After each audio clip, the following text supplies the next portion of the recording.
The history of Catalonia is a constant struggle against an oppressing Spanish political and judiciary system, headed by tyrannical monarchies, fascist dictators, corrupted politicians and bankrupted governments. For centuries, the people of Catalonia have attempted to recover the rights and freedoms they lost under Spanish domination, to continue developing a democratic and prosperous society open to the world. Catalonia's privileged location alongside the Mediterranean coast gave birth to a cultural community with an economy mostly based on agriculture, production and trading with other nations. No wonder that Catalonia developed and published the first international maritime law book, which regulated sea trade for more than 700 years, becoming the basis of today's international mercantile law. The birth of Catalonia as a cultural and political nation started more than 1,000 years ago. The Catalan flag, first parliament and Catalan constitution are some of the oldest in Europe today.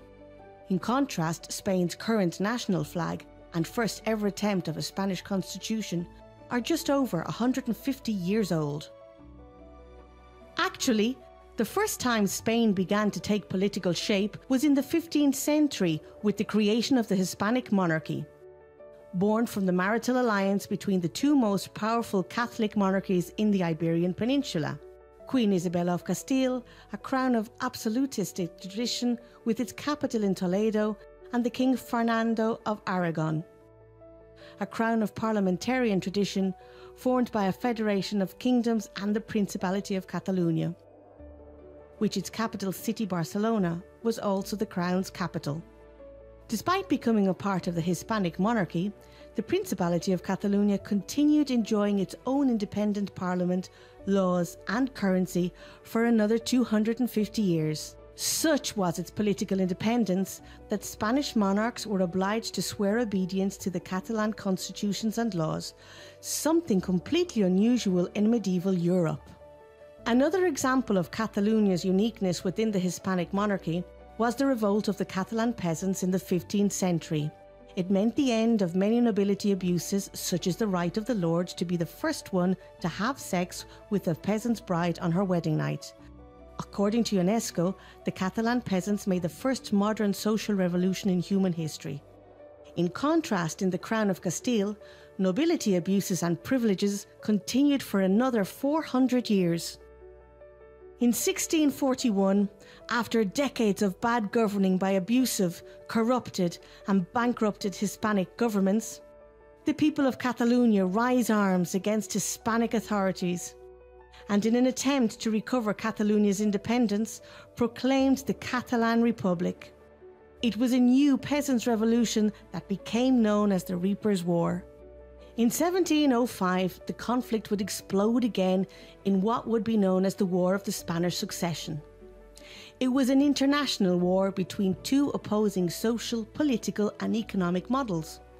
One bloc was led by the crowns of Castile and France. They represented imperialism and absolutism, with a powerful noble class mostly enriched through colonial plundering and tax collection.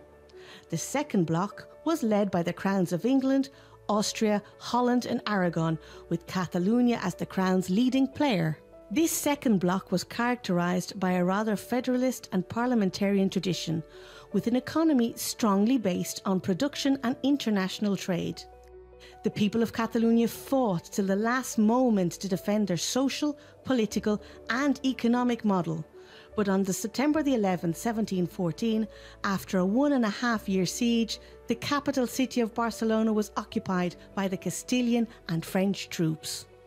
By the right of conquest, all Catalan institutions, rights and freedoms were abolished, and the Castilian language, authoritarian laws and a list of abusive taxes and restrictions were imposed on Catalan people. It was from that day onwards, Spain's centralisation of power in Madrid was consolidated the way we know it today. It was this imperialistic history of devastation and imposition by a Castilian oligarchy that had grown rich, abusing, plundering and heavily taxing the land and the people they had conquered.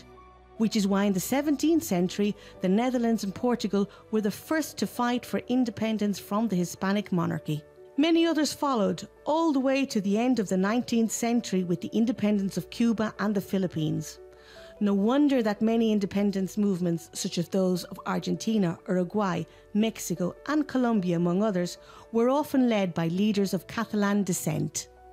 By the beginnings of the 20th century, Catalonia had already experienced 3 industrial revolutions, while Castile had never experienced one. For Castile's oligarchy, the easiest way to get rich had always been conquering or getting close to the ruling power of the time. For instance, in the 19th century, to increase trade and prosperity, private Catalan citizens risked their own capital to finance the construction of a railway network to connect the industry with the harbours.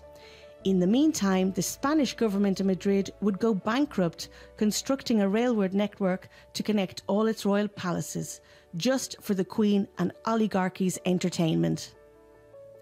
In 1931, after years of bankrupted central governments and Spanish dictators, the people of Catalonia, tired of seeing any aspirations for Catalan self-governing systematically crushed, went to the ballots and massively voted for a pro-independence political party.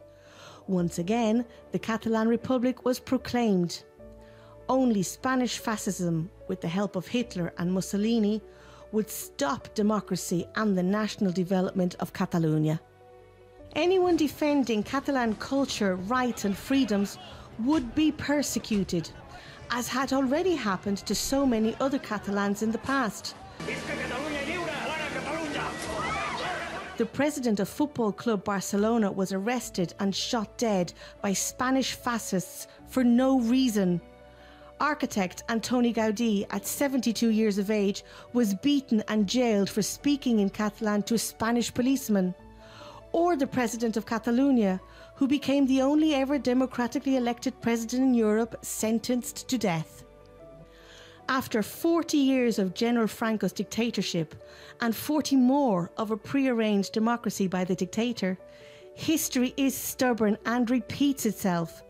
Today's Spanish government and institutions are ruled by the Partido Popular, a political party founded by former members of Franco's fascist regime. Spain leads Europe in political corruption, debt, unemployment, school failure and breaches to European legislation. The Spanish government and judiciary system continues its tax plundering on the Catalan economy, on oppressing Catalan culture and persecuting its elected politicians. For almost 2 decades now, the Catalan community has been asking the Spanish government to invest in connecting our industry and harbours to Europe by train. Instead, the Spanish government has built the world's second largest high-speed passenger network after China, a train system that will never be profitable and has so far only increased Spain's national debt. So the clash between these two cultural, political and opposing economic models continues unsolved. Today, over 80% of Catalonia's citizens agree that the best way to decide on the future relationship between Catalonia and Spain is through political negotiation, followed by a referendum, like the one the UK and Scotland agreed on.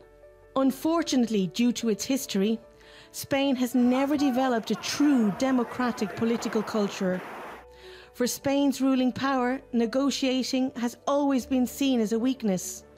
A conqueror has no need to negotiate with his adversary. A conqueror attacks his adversary till this fully surrenders.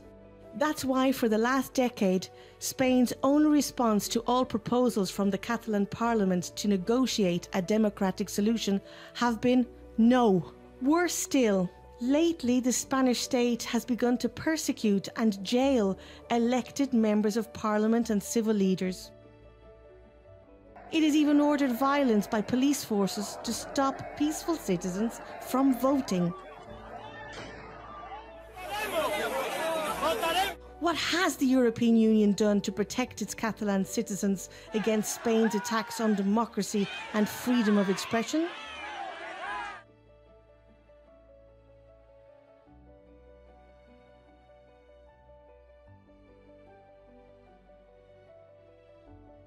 By supporting a democratic solution to this conflict, you are defending basic international human rights.